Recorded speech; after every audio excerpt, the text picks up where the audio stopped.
Bonsoir tout le monde les amis, j'espère que vous allez bien. Ce soir, on est dans le sud pour se raconter des histoires d'horreur qu'on a vécues, pas moi perso, mais vous en tout cas. On se retrouve les amis ce soir dans le château de Polignan. Ils ont gentiment accepté qu'on vienne tourner dans leur château, c'est génial. Merci à eux, je mettrai évidemment le lien en description si vous voulez en fait venir ici, parce qu'ils font aussi Airbnb si j'ai bien compris, donc en description.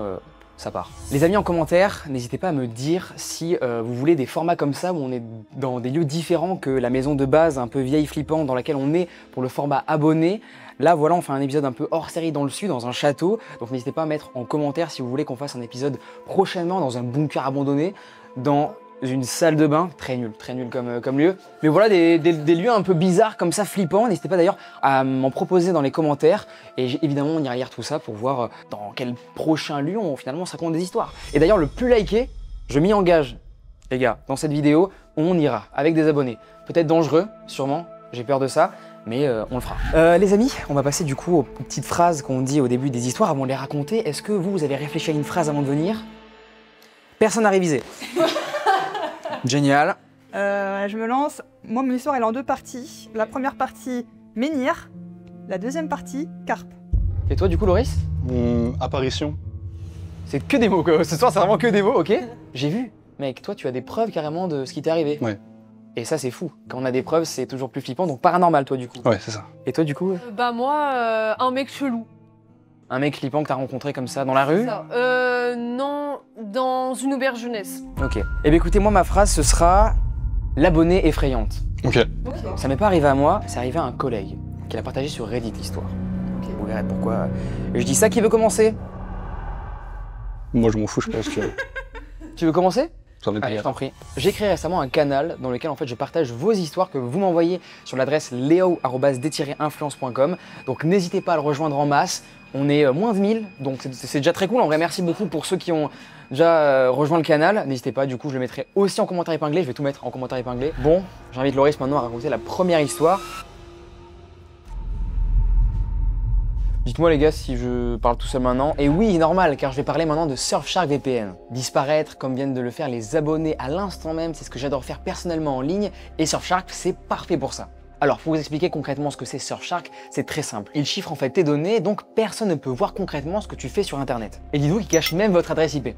Il fait tout quoi. Et dites-vous qu'avec un seul abonnement, vous pouvez sécuriser plusieurs appareils chez vous, sécuriser votre connexion et même faire croire que vous êtes carrément dans un autre pays. Alors moi personnellement, je m'en sers voilà, pour mater des petits films d'horreur qui sont bloqués en France et aussi évidemment le plus important pour éviter que mes infos soient aspirées. Et devinez quoi, Léo a un bon plan pour vous. Alors, c'est hyper simple, vous allez tout simplement sur surfshark.com/LeoYT ou utilise LeoYT au moment du paiement en majuscule, attention, pour choper, devinez quoi, 4 mois en plus. Et ce qui est trop bien en plus de ça avec Surfshark, c'est que vous avez une garantie de 30 jours, donc vous risquez pas grand chose quoi. Merci d'avoir pris le temps de m'écouter, les amis, merci aussi à Surfshark de sponsoriser des concepts comme ça, car c'est grâce à eux qu'on arrive à faire des projets comme ça, beaucoup plus ambitieux. Là on est dans un château, c'est génial, merci beaucoup à eux. Et on passe du coup maintenant à l'histoire de Loris. Donc, mon histoire, elle se déroule au Maroc. Ok, donc elle n'était pas en France. En fait, moi, il faut savoir que j'ai une maison familiale au Maroc. Moi, j'ai vécu là-bas toute ma jeunesse. Et il faut savoir qu'au décès d'un de mes proches, là, les choses ont commencé à bouger. C'est-à-dire que, par exemple, le soir même du décès, mon frère, il a entendu la voix de la personne l'appeler 3 fois. Il faut savoir qu'on était très proches, mon frère et moi d'elle. Du coup, moi, je commençais à entendre un petit peu que ce soit des chuchotements, des bruits de pas, tous ces trucs-là qu'on commence à entendre. Bref, au début, je porte pas plus d'attention, ça me fait pas peur, je m'en fous, je fais ma vie quoi. Et il se passe un soir où, c'était l'époque où Snap, on faisait des flammes, c'était la mode. Ouais. Il était 2 h du matin et je prends une photo de juste le haut de mon épaule avec le fond de ma chambre. On voit une sorte de forme blanche. J'ai la photo. Que tu vas nous montrer et qu'on affichera évidemment aux gens. C'est ça exactement. Hop, il y en a qui la voient pas et d'autres la voient. Tu l'as envoyé à qui cette photo? Des gens, des potes à moi. Ok. Donc ouais, on voit effectivement un petit truc, mais ok. Il y en a qui voient rien et d'autres voient. Moi je vois pas grand chose, je t'avoue honnêtement. Moi, je vois quelque chose par contre. Ouais, il y a une petite forme. Tu vois une forme, tu... Tu vois, vers le haut, j'ai l'impression qu'il y a genre une tête, tu vois là. Ouais. Et du coup, là, dans cette chambre-là où j'étais, où je dormais, je ressentais beaucoup de choses. C'est-à-dire que la nuit, je passais des nuits horribles. C'est-à-dire que j'avais vraiment l'impression qu'il y avait quelqu'un, il y avait 4 personnes qui me regardaient, horrible. Quand tu faisais des rêves, c'est quoi, des pareils du sommeil? Tu ressens ouais, comme si quelqu'un te regarde. Genre, tu vas mettre 3 personnes qui te regardent fixement, tu vas ressentir un truc, je ressentais ça tous les soirs. Horrible. À partir d'un soir, c'était soir de Nouvel An, il y avait mon frère qui était venu de France, et lui repartait en France le lendemain matin, et genre du coup on se racontait, etc. Et moi je commence à lui dire, ouais tu sais, à la maison j'entends des trucs bizarres et tout, je sens quelque chose qui est... Ouais, je sens quelque chose. Il y a un truc qui va pas quoi. C'est ça. Et lui il commence à me dire aussi, ouais, j'ai entendu des bruits, des trucs, machin, et j'ai vu une forme blanche. Moi, quand il me parle de forme blanche, je prends cette photo direct et je lui montre. Il me dit oui, c'est cette forme blanche, tu vois. Le soir même, il partait, je crois qu'on était rentré vers 1h, 2h du matin. Et lui, il devait partir vers 5h, un truc, quelque chose comme ça. Bref, pas très tard après qu'on soit rentré. Du coup, je me suis dit, bah, je vais faire une nuit blanche et je vais lui dire au revoir quand il part. Du coup, je fais une nuit blanche et je me pose sur mon lit, vraiment en contact de rien. Genre, j'étais assis en plein milieu du lit. Je me suis pas gratté, je me suis rien fait et tout ça. Et comme par hasard, le soir même où je lui parle qu'il se passait des trucs bizarres dans la maison, je sens juste vraiment 1 heure avant qu'il parte un truc chaud sur ma nuque. Et du coup, je prends une photo, je regarde, je me dis, je vais voir c'est quoi, je peux pas le voir comme ça. Et je retrouve des traces de griffures. Donc je vais te montrer aussi. Hop. Et j'avais une chaîne, et la chaîne ne griffe pas comme ça. On aurait pu dire que c'était le pendentif, mais sauf que le pendentif, c'était une encre. Tu t'es pas gratté, non? Rien du tout. Parce que la nuit, je l'ai vécu, je regardais les vidéos, tu vois. Et du coup, bon, bah, je me suis dit, ok, c'est bizarre, je me suis pas posé hyper de questions, je me suis juste dit le timing, il était chelou avec tout ce que j'entendais dans cette chambre et tout. Après, un moment annexe aussi qui était passé, j'avais installé une application, tu sais, qui suit le sommeil. Tu sais, dès que tu as des bruits, ça enregistre 30 secondes. Je me suis dit, bon, j'étais jeune, je voulais savoir si je ronflais. C'est un peu le moment où tu te dis, je suis un bonhomme, je ronfle, tu vois. Quand même pendant la nuit aussi, c'est un truc un peu mystérieux. Oui. La nuit, il se passe quoi? Tu fais quoi? C'est ça. Et du coup, je l'installe et tout, et genre les jours, ça se passe correctement, etc. Un matin, je me réveille et je vois un enregistrement d'1 minute. Et je me dis, c'est bizarre, parce qu'une minute, genre c'est l'application payante, moi j'avais gratuite, je vais pas mettre de l'argent sur ça. Et je me dis, pourquoi j'ai un enregistrement d'1 minute? Et du coup, je l'écoute comme ça. Et en fait, on m'entend, genre c'est comme mon téléphone était posé là, et on m'entend au fond de la chambre, genre respirer, ronfloter vite fait. Et à un moment, on entend genre vraiment un gros... On m'entend ronfler à côté, et là on entend cette respiration en même temps. Ça peut pas être moi, je peux pas ronfler 2 fois en même temps, je suis pas surhumain. Et bref, même ça, je me suis dit, ouais, c'est peut-être un bug, c'est peut-être un problème, je sais pas, du vent... Défaillance du système, ouais, peut-être. J'essaie de trouver des... Je suis pas très direct dans la... J'accuse le paranormal, machin. Et du coup, un soir, je voulais emmener mon chien, j'avais un chien. Et je voulais emmener mon chien dans ma chambre, et sauf qu'en fait, il pouvait pas passer. Pour savoir, ma maison, c'était... T'avais ma chambre là, la chambre de mon frère, un couloir, nos toilettes, les toilettes de mes parents, le couloir, la chambre de mes parents, bref, c'est en long, tu vois. D'accord. Je voulais faire passer dans ma chambre pour qu'il passe la soirée avec moi, mes parents étaient partis. Et en fait, il faut savoir que moi, quand je passe devant la chambre de mon frère, j'ai des grosses sueurs froides. Genre vraiment, je me sens pas bien, je passe en courant. Mon chien, pareil. Impossible qu'il passait. Impossible. Il avait la queue entre les jambes, enfin, limite, il pleurait, il tremblait comme un... Genre, il y avait quelque chose, il avait peur. Et quand je l'ai réussi à le faire entrer dans ma chambre, il s'est vraiment posé, assis 10 minutes à regarder de ma chambre, la chambre de mon frère, sans bouger. Genre vraiment comme s'il fixait quelque chose. Ouais, il fixait quelque chose, il était pas bien.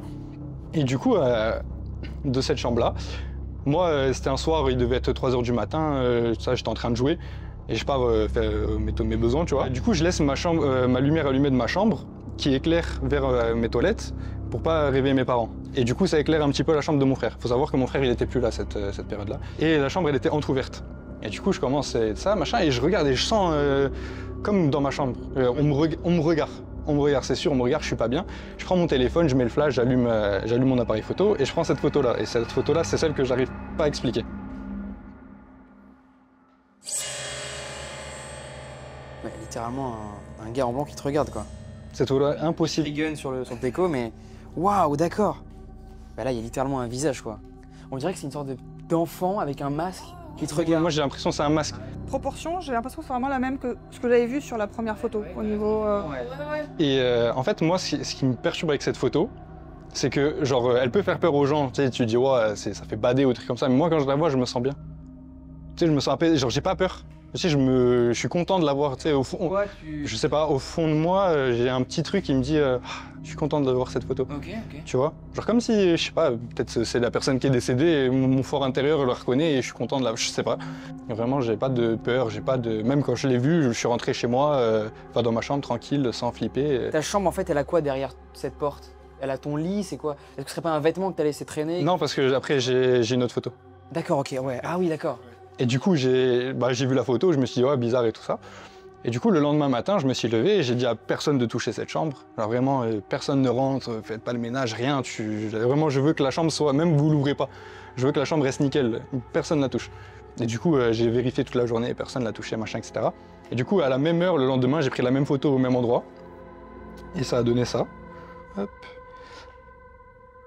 Et en gros, tu vois rien et tu vois le fond de la chambre.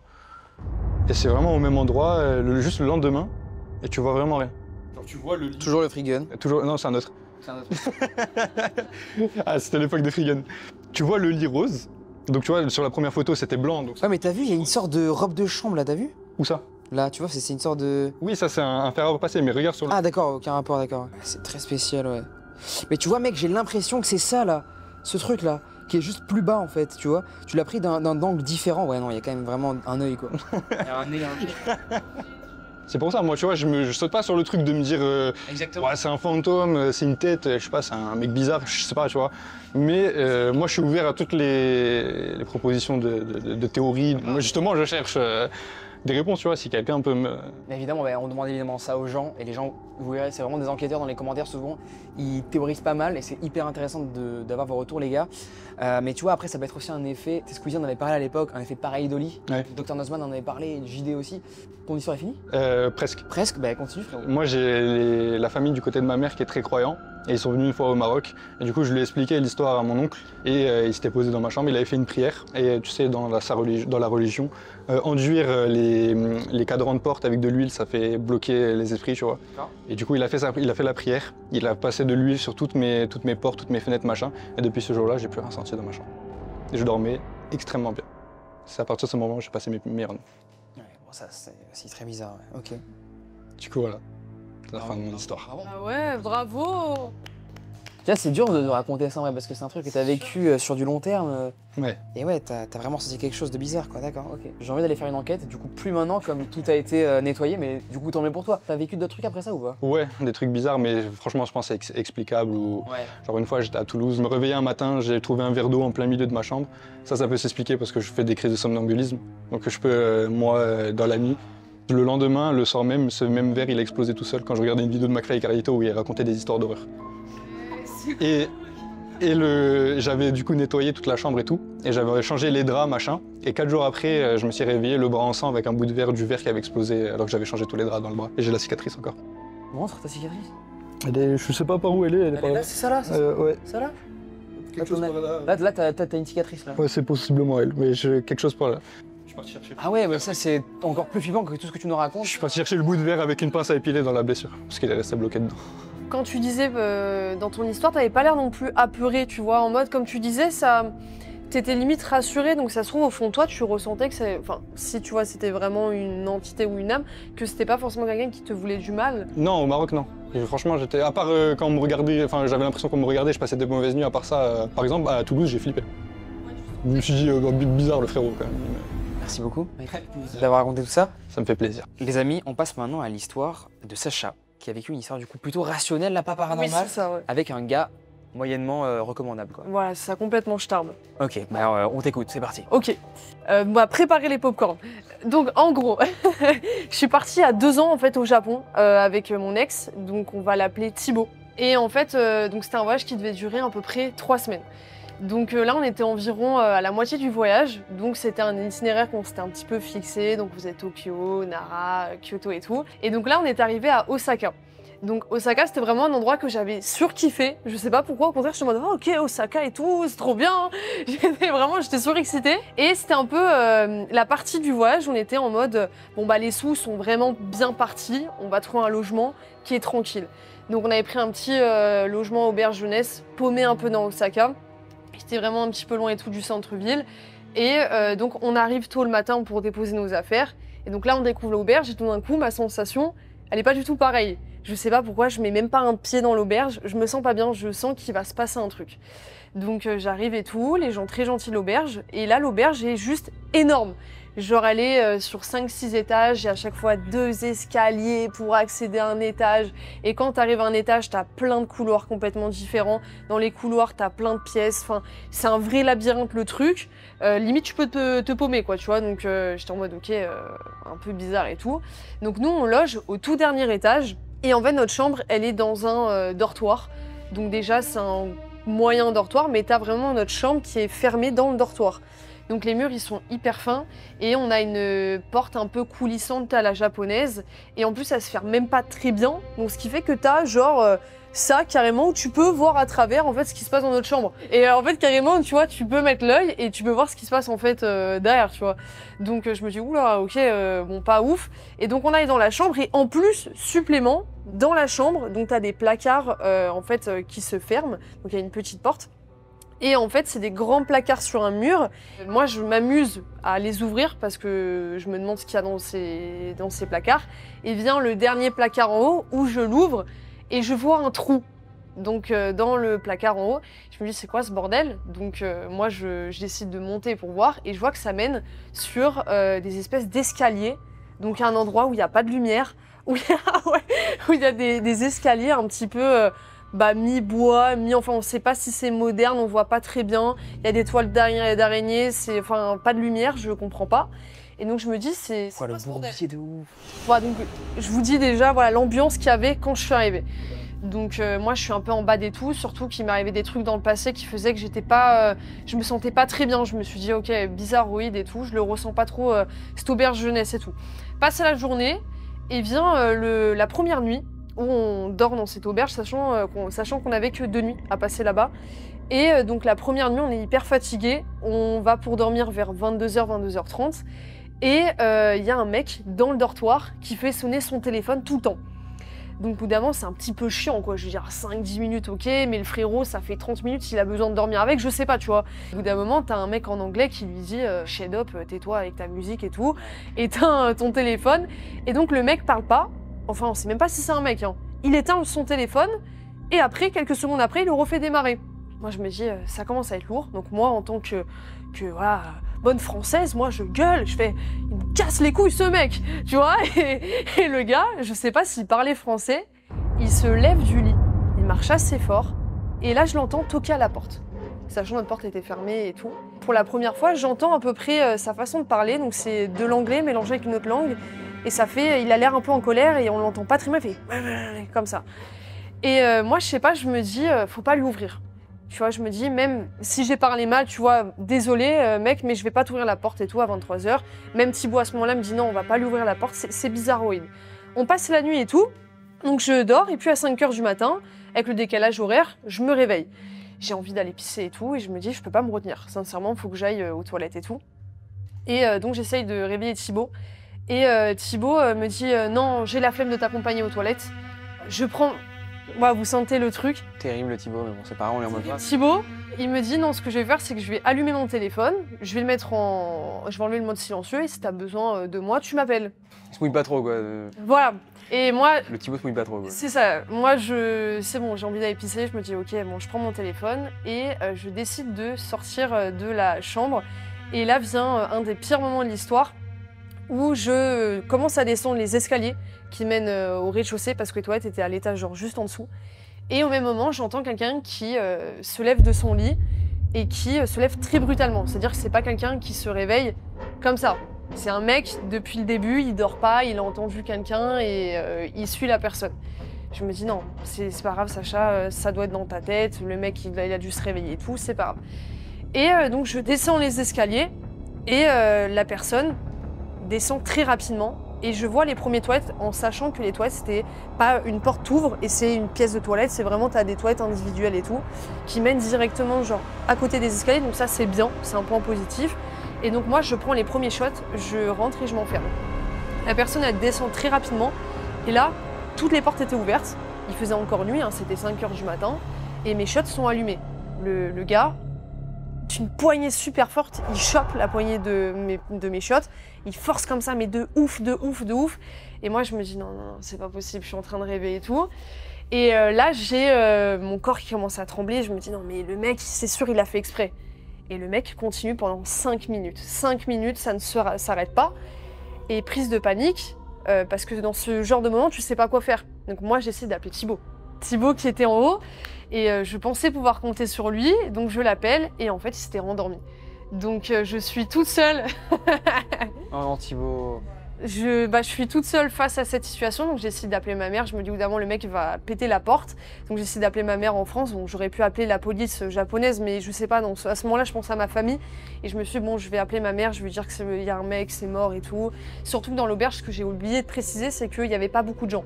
Et comme on est sur 5-6 étages, étalés dans des couloirs, quelqu'un qui crie, sincèrement, je suis même pas sûre qu'on l'entend. Les gens de l'auberge dormaient même pas là. Donc ça veut dire qu'ils arrivaient à 7-8 heures. Ah ouais, t'étais vraiment toute seule, quoi. C'est ça, c'est mort. Et donc j'attends, j'appelle ma mère, elle répond pas non plus. Je me dis ok, c'est la merde et tout. Et donc j'attends, je compte 1 minute et le mec va dans les toilettes à côté. Il ferme la porte très lentement. Et donc moi, à partir de ce moment-là, je me dis ok, t'as une seconde chance, enfin là t'as une chance qui s'offre à toi de partir en fait de cet endroit. Et donc je compte le moment que lui, vraiment, la porte, elle soit bien fermée, que le mec ne bouge plus, que je regarde en dessous comme ça de la porte, qu'il n'y ait pas d'ombre et tout, que voilà, qu'il n'y ait pas son ombre, que je vois et ses pieds. Et je me dis, ok, là, faut que j'y aille. Donc j'ouvre la porte, j'enlève le verrou, je cours. Sauf qu'au même moment, j'entends le mec d'une main forte qui pousse la porte des toilettes. Ça me fait peur, je glisse. Donc juste avant d'entamer les escaliers. Et je me dis, faut pas que tu te retournes. Le mec est à quelques centimètres. Donc là, j'essaie de me relever. D'un coup sec, je cours. J'arrive à rentrer dans la chambre et au même moment, j'entends le mec qui s'arrête aux escaliers de notre étage et qui bouge plus. Et moi, je ferme la porte à clé. Je réveille Thibaut. Je lui dis Thibaut, regarde ce qui vient de se passer. T'étais même pas là. Il y a un mec qui m'a suivi. Et lui, malheureusement, il a minimisé ça. Il m'a dit Sacha, c'est pas grave ce qui s'est passé. Rendors-toi. Et moi, en fait, comme je suis en état de stress, panique, dans ces moments-là, sincèrement, tu as du mal à réagir. T'es en mode, en fait, t'as besoin de quelqu'un qui puisse te soutenir, te dire non, mais là, c'est grave, on va appeler quelqu'un, on va faire un truc, et parce que toi-même, tu sais plus quoi faire. Tu vois, t'es même plus rationnel, bon, peut-être que c'est moi. Surtout nous, les meufs, on a tendance à trop se dire non, mais ça se trouve, le mec, il me voulait pas de mal, tu vois, et tout. Et donc, je me rendors, et donc, je passe à autre chose, mais j'oublie pas quand même ce qui s'est passé. Je me dis, bon, c'est quand même grave et tout, Thibaut, il comprend pas, je sais pas quoi faire, sincèrement. Vient la deuxième et dernière nuit. Donc on passe la journée tranquille à Osaka et on rentre dans l'auberge. Il y a une petite soirée tout tranquillou bilou dans l'auberge. Dans la même du coup auberge. Dans la même auberge, c'était la dernière nuit. Et en gros, donc t'avais tous les gens de l'auberge qui étaient réunis, donc on était 10. Donc sur 5-6 étages, sachant qu'à notre étage, t'avais que 2 personnes dans le dortoir, ça faisait pas beaucoup, surtout que la plupart des personnes, c'était que des hommes. Donc il y avait genre 1 ou 2 meufs, mais c'était tout. Il y avait que des hommes. Et en plus, la plupart de ces hommes étaient assez sportifs et c'était des Européens. Donc moi, je me dis, durant cette soirée, j'observe et je me dis, forcément, il y a un des gars qui a essayé de forcer ma porte, tout ça, voilà. Donc j'observe, je fais attention et tout, mais en même temps, je profite. C'est un moment, t'es à l'étranger, t'as envie de tranquilliser le cerveau et tout. Donc voilà, tu parles à tout le monde et tout. Et puis moi, j'étais fatiguée, donc je vais aller me coucher et tout. Donc Thibaut me suit. D'ailleurs, je me suis souvenu d'un détail que j'avais complètement oublié, c'est qu'on ne fermait pas la porte à clé. À ce moment-là, on n'avait pas fermé la porte à clé. Je me réveille et je ne sais pas pour quelle raison, d'un coup, il est 3-4 heures du matin et je ferme en gros, on avait une espèce de, vous savez, un petit bout en métal comme ça qu'on fermait, ça faisait comme ça sur la porte. Je me lève pour vite fermer, je ne sais pas pour quelle raison, je me dis non, mais je sais pas, faut que j'aille fermer la porte et tout. Au même moment, j'entends quelqu'un qui longe les murs, en fait, qui montait les escaliers, qui longeait les murs, et avec sa main, il faisait un bruit, je sais pas comment... De grattement, quoi? Ouais, un peu, il longeait et tout. Et je me dis c'est quoi ce bordel? Donc moi, je rentre. Du Fred Amour, le frérot. Film d'horreur. Je vous jure, film d'horreur. Sachant qu'en plus, moi, déjà, j'étais en panique parce qu'il y avait un trou immense dans le placard qui menait dans des escaliers. On savait même pas où ça menait. Déjà, moi, mon esprit était vraiment pas rassuré. Hein. Et là vient le pire moment de toute cette histoire, pour moi, en tout cas. La personne qui grattait les murs avec son doigt met ses doigts sur... je vous avais dit qu'il y avait un petit bout de la porte où on pouvait voir ce qui se passait. Et en fait, tu vois les doigts qui se posent comme ça, très lentement. Et le mec force très doucement la porte. Et en même temps, il parle. Je vous avais dit, il parlait mi-anglais, mi-notre langue. Il faisait, je sais pas quoi. Tout seul, du coup. Tout seul. Et donc déjà, petit rappel, enfin, je sais pas si je l'ai énoncé, mais là, j'ai vraiment pris conscience que c'était la même personne qui avait toqué à la porte le jour avec le téléphone quand j'avais dit il casse les couilles ce mec, c'est ça. Donc c'était la même personne depuis le début. Et là vient le moment où en fait la personne force très très violemment la porte. Il s'énerve en fait, il gueule, il essaie de pousser la porte mais il crie, il est là, il pousse. Et là Thibaut se réveille enfin. Et là il comprend qu'il y a un truc qui va pas. Et après, la personne est très frustrée de voir que la porte s'était fermée à clé. Et donc, la personne part. Avec Thibaut, on s'est plus rendormi. Et là, enfin, il s'est dit, il y a un truc qui se passe qui est pas normal. Donc, on n'a pas dormi, on a fait nos valises. Et à environ 5-6 heures du matin, on est parti de l'auberge. On n'est plus jamais revenu là-bas. Heureusement. C'est ça, heureusement. Mais c'est vrai que je me suis toujours posé la question de si j'avais pas fermé la porte avant. Parce que ouais, ça c'est un détail que j'avais complètement oublié. Et en fait, en reparlant de l'histoire dans ma tête, voilà, j'avais oublié ce moment-là. Et je me suis dit, mais qu'est-ce qui se serait passé si j'avais pas fermé cette porte? Et qu'est-ce qui se serait passé si le jour où j'ai glissé dans les escaliers, dans les toilettes, que je me serais retournée? Et surtout, parfois, t'es choqué quand tu vois une personne et tout. Tu vois, tu peux être en état de choc et tout et plus bouger. Et je me suis dit, qu'est-ce qui aurait pu se passer à ce moment-là et tout. Et je remercie sincèrement, tu vois, enfin, vous voyez, mon instinct qui, genre, sincèrement, qui s'est toujours mis en action, le corps qui a toujours su réagir et tout, sincèrement. Et parce que je sais pas ce qui se serait passé ce jour-là si j'avais pas fermé le verrou, encore une fois, et je me serais retournée dans les escaliers. Voilà. Mais en tout cas, j'ai senti qu'un truc très grave aurait pu se passer. Et Thibaut, par ailleurs, après, m'a dit que oui, à ce moment-là, il avait senti qu'il y a un truc grave qui aurait pu se passer. C'est ça que je voulais dire aussi à travers la vidéo, c'est vraiment faites attention avec qui vous partez en voyage et surtout à votre entourage. Parce que quand tu es dans des situations comme ça, surtout dans des auberges, on ne sait jamais ce qui peut se passer. Enfin, il y a des signaux à voir. La personne, tu la respectes, tu es censé faire attention avec qui tu es, que ce soit en amitié ou en amour. Donc c'est sûr que voilà, Thibaut, c'était pas la bonne personne à avoir dans cette situation, quoi. Voilà. 0 sur 20 le Thibaut. Voilà. Bah, le problème en vrai, auberge, c'est que tu peux avoir tout le monde en fait dans. C'est ça, tu peux avoir tout le monde. Tout le monde quoi, qui viennent. Il y a eu beaucoup d'histoires en fait dans les auberges jeunesse, des trucs qui sont arrivés pas ouf. Et c'est sûr que si t'as pas des signaux et qu'en plus la personne à côté avec qui tu pars n'est même pas capable d'être présente pour toi un minimum. Comme par exemple les toilettes, tu vois, moi c'est un minimum. J'ai ma pote qui me dit ouais j'ai envie d'aller aux chiottes, que je sois crevée, que je sais pas quoi, je t'accompagne aux chiottes. Donc voilà, c'est juste ça aussi le petit message à travers la vidéo. Mais du coup, t'as jamais su qui c'était, qu'est-ce que. J'ai jamais su.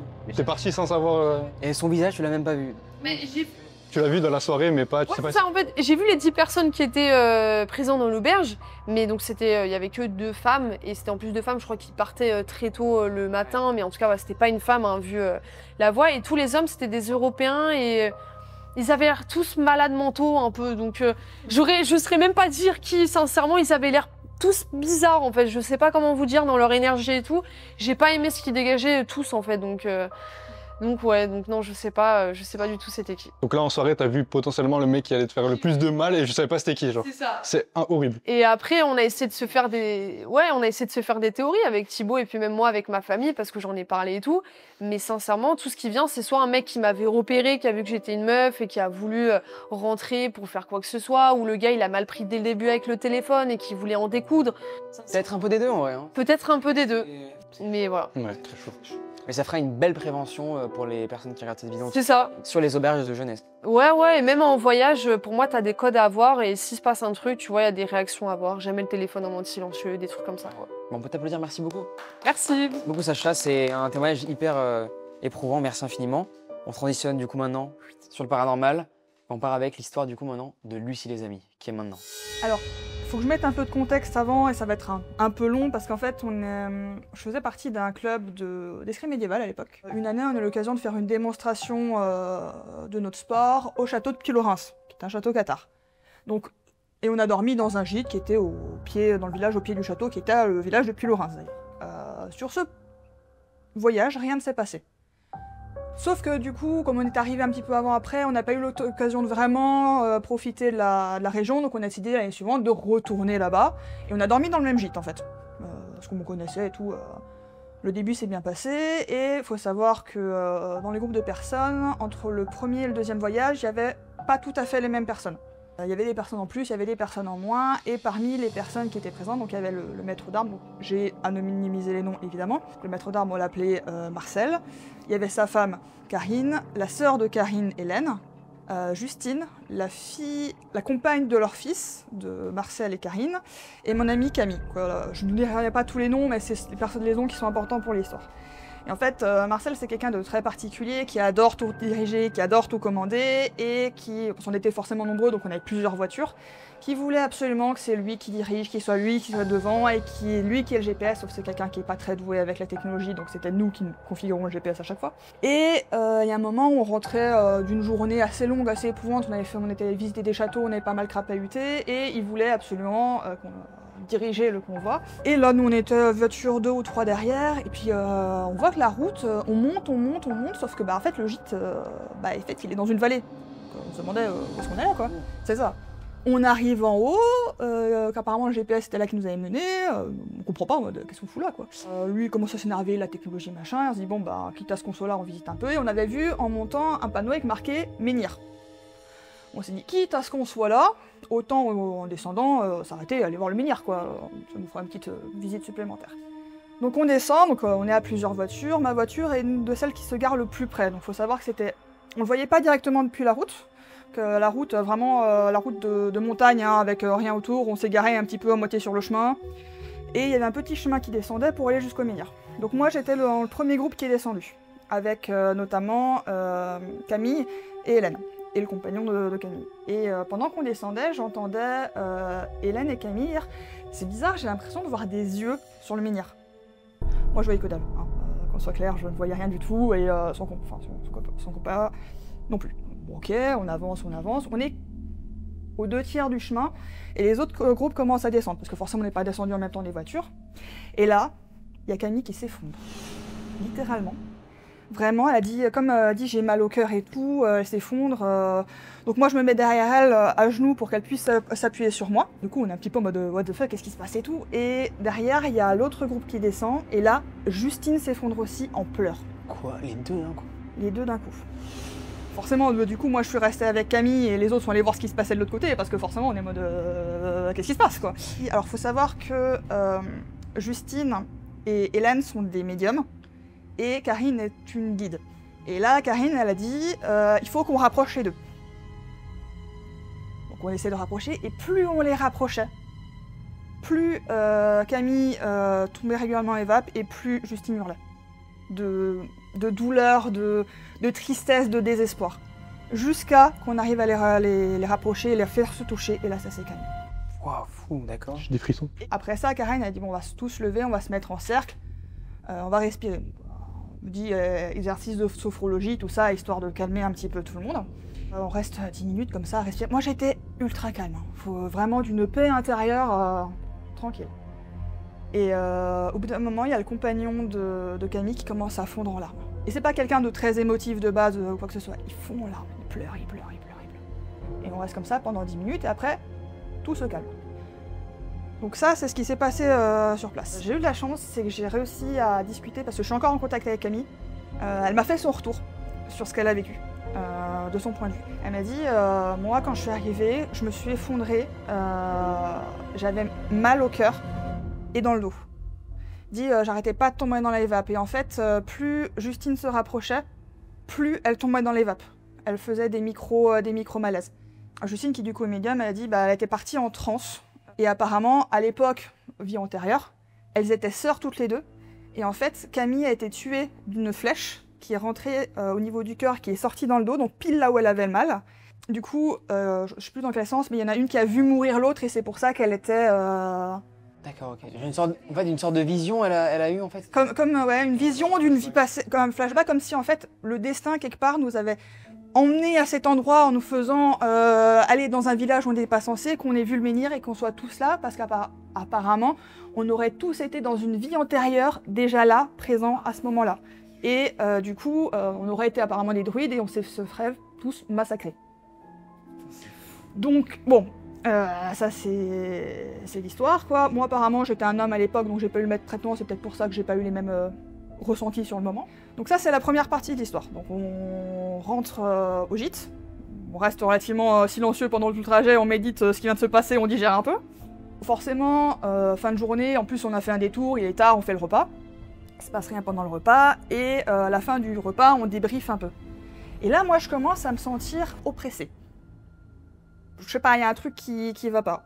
Je discutais avec les gens à ce moment-là, et à un moment je m'arrête et je me réfugie dans mon palais mental pour essayer de calmer tout ça. Et dans mon palais mental, il y a 2 carpes que j'aime bien regarder pour onduler. Comment t'expliques ce palais mental pour les gens? Comment tu pourrais expliquer ça? Disons que je m'imagine, parce que j'adore la culture japonaise, donc une maison japonaise typique avec un petit bassin avec des carpes. Je visualise en fait, et pour m'isoler un petit peu de tout ce qu'il y a autour, pour un petit peu couper toutes les sensations et un petit peu reprendre sur moi-même, me recentrer sur moi-même. Un endroit où t'es apaisé, c'est un peu ça quoi. D'accord, ok. Et, du coup, il y a les cartes que j'aime justement regarder, le côté calme, machin. Et je les regarde et je sens du coin de l'œil, il y a un truc. Je sais, tu sais, c'est le truc, tu sais que si tu regardes, c'est fini. Pour ceux qui ont déjà regardé Doctor Who, l'épisode avec Amy, avec le truc dans le coin de l'œil, c'est exactement ça. Et je le sens, je regarde ces carpes et même, tu sais qu'il faut pas regarder. Mais tu peux pas t'empêcher au bout d'un moment, et j'ai regardé le truc, il m'a sauté au visage. J'ai ouvert les yeux, j'étais incapable de bouger. Comme une paralysie du sommeil, sauf que ça a duré 30 secondes cette histoire, et j'étais assis sur une chaise, je dormais absolument pas quoi. Mais tu fermais quand même les yeux pour t'imaginer ça, non? Ou t'étais dans ta tête, juste dans tes pensées en fait? Dans mes pensées en fait. Pour essayer justement de fuir cette oppression à la base. Pour justement, je me suis dit, bon, c'est peut-être toute cette histoire-là qui m'a... le contre-coup, etc. Donc j'ai essayé de me calmer pour ça, mais comme si quelque chose avait quand même essayé de rentrer en fait dans ce palais, on profitait de ce palais pour s'incruster. Et j'ai ouvert les yeux, j'étais assise comme ça, et j'arrivais pas à parler. J'essayais d'hurler, mes lèvres, elles bougeaient à peine. Alors, le truc, c'est qu'il y avait Karine et Hélène qui étaient en face de moi. Alors, du coup, j'ai essayé d'attirer leur attention comme je pouvais, parce que, en mode, à l'aide, s'il vous plaît, je peux plus bouger. Il n'y a que vous qui pouvez m'aider. Ça a duré bien 2-3 minutes, et bon, faut savoir, je suis quelqu'un à la base de très bavarde. Marseille, elle a trouvé que c'était bizarre que je sois aussi silencieuse à ce moment-là, donc il s'est retourné vers moi, il m'a demandé, ça va? Parce que t'es bien silencieuse. Et j'ai essayé de crier un nom, c'est un murmure qui est sorti de ma bouche. À ce moment-là, en face, ils ont compris qu'il y avait un problème et Karine est venue à mon aide. Elle m'a pris dans ses bras, je sais pas trop ce qu'elle a fait, mais petit à petit, j'ai senti la pression s'alléger. Et c'est parti. Alors qu'on était déjà dans le gîte l'année précédente et c'était jamais rien passé. C'est la journée la plus étrange de ma vie. Encore aujourd'hui, je me pose beaucoup de questions par rapport à ça. C'est ce genre d'événement où, de base, même si on ne croit pas, on reste pas insensible quoi, c'est ça au truc. Pas rester insensible. Alors oui, on pourrait parler d'une hystérie de masse quelque part. C'est ça, moi je pensais à ça, ouais, une hystérie collective, tu vois. C'est ça. Alors faut savoir que Camille, qui s'est effondrée la première, c'est quelqu'un de très cartésienne de base. C'est une scientifique. Hein. Donc pas une médium, c'est ça, tu veux t'expliquer? Ah non. Il y a une médium et une cartésienne qui sont. C'est ça qui est bizarre du coup, d'accord. C'est ça. Autant la médium, à la limite, je peux l'entendre par rapport à ça, mais l'autre, on va dire, elle bosse vraiment, elle a master dans la science, etc. C'est quelqu'un qui aime les faits, les machins, qui est rationnel de base. Et que ce soit en plus elle qui se soit effondrée la première, en fait, c'est ça, en fait, qui est bizarre, quoi. Que ce soit la médium qui se soit effondrée, bon, ça aurait pu entraîner des trucs, d'autant qu'on a le contexte, mais là, ouais, c'est... Et là, elle m'a envoyé le message et elle dit, juste en écrivant le message, il commence à faire à la limite une tachycardie. Je suis désolée, je voulais pas que tu te sortes mal en m'expliquant l'histoire. Mais elle dit, ouais, c'était... elle dit, même moi, je saurais pas expliquer les sensations. Elle dit, vraiment, dès que je la voyais, je tombais dans les vapes. Voilà. Si vous avez des idées, d'explications, je prends, parce que vraiment... Ils seront là, les gens dans les commentaires, que par contre ta pote ne regarde pas cette vidéo. Elle peut faire peut-être du coup un AVC potentiel, donc évite ça par contre de regarder la vidéo, quoi. Oui, voilà. Alors, en vrai, pendant l'histoire du menhir, j'ai pensé à prendre une photo ou une vidéo. Mais il y a quelque chose au fond de moi qui me disait non. Non. Tu l'as prise quand même? Alors, j'ai pris une photo du menhir après l'histoire, avant qu'on parte. Donc on pourra la mettre aux gens, ça veut dire. Mais je sais pas, il y avait quelque chose au fond de moi qui me disait ça aurait été mal. Ouais, pas respectueux en fait.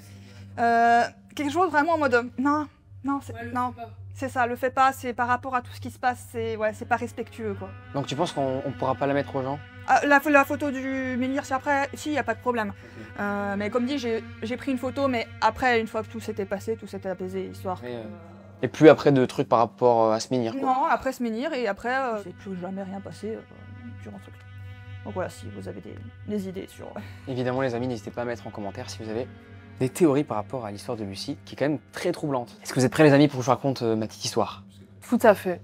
Donc l'histoire, moi, comment j'ai découvert? Eh ben, c'est sur un post Reddit, comme je vous expliquais au début en introduction. L'histoire, elle arrivait à un collègue à moi, un collègue qui fait aussi des vidéos sur Internet, un collègue qui fait des vidéos très ciblées, c'est pour les enfants. Ok. Voilà, on est sur une cible à peu près entre 10 et 13 ans, quoi. Il fait des vidéos sur Minecraft et Fortnite. Bon, vous le connaissez, j'imagine, tous ici. Ouais, tout à fait, ouais. Je pense qu'on connaît tous cet univers-là, donc il fait souvent du créatif et les gens adorent sur YouTube, enfin surtout les petits, ils sont trop fans de lui et dites-vous qu'il a plus d'1 million d'abonnés. Donc déjà bravo à lui, GG.